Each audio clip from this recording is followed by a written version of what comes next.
video. The first thing a married person is supposed to know is that marriage is not all about you. The moment you choose to get married, remove I and replace it with we. Okay?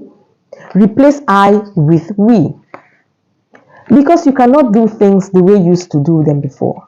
There is someone else in the picture. You have to take into account that person's emotions, that person's point of view, and all that.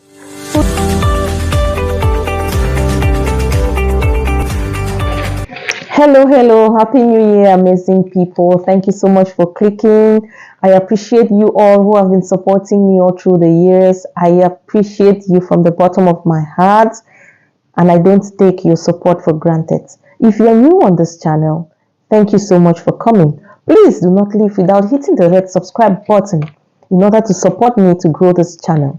And please do turn on the notification bell as well. Thank you so much. So let's go into today's video. I just want to talk about a few things married people need to know and do in order to make their marriage successful, in order to keep their marriage alive. I have made a video such as this, and the title of that video is How to Make Your Marriage Successful.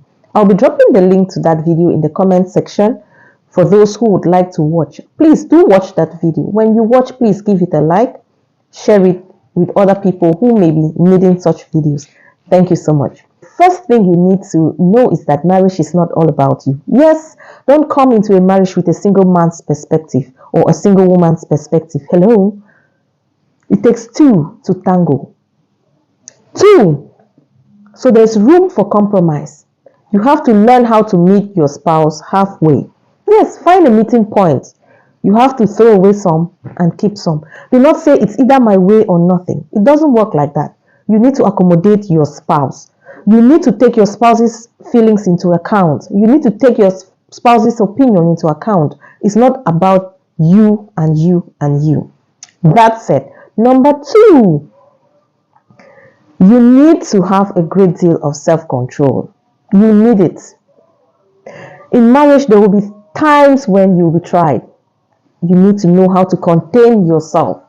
You need to know how to control your emotions, to control your anger, so you don't do things that you will regret later. Mind the way you talk, mind the way you react. It's not everything you must react to. Now, number three, there is room to grow. That's one thing most people fail to do. They believe that because they are this way, they must stay this way, even if their spouse does not approve of it. You know, if there's something your spouse is complaining about day in, day out, make a little change, make an effort. Okay? Do not say this is how I am, accept me or not, take me or leave me. No, there is room to grow. We all grow daily. Okay? Nobody is beyond that. Everybody is capable of growing and improving. So make room for self-improvement for the sake of your marriage, for the sake of your spouse. And number four, love your spouse the way your spouse wants. Okay? I've talked about the 4 love languages. If you've not watched that video, I'm going to link it in the comment section as well. Love your spouse the way your spouse wants. It's of no use you trying to show love in a way your spouse does not appreciate. Okay? If your spouse wants you to spend time with her, you cannot replace that with something else. If your spouse is the type that wants you to gift her or gift him, that's the way he or she wants to be shown love. Try your best to make your spouse know you love him or her. Thank you so much for watching. I hope you found this video useful. If you did, please give it a like, share it, and please return to watch my other videos. I love you so much. Happy New Year 2024.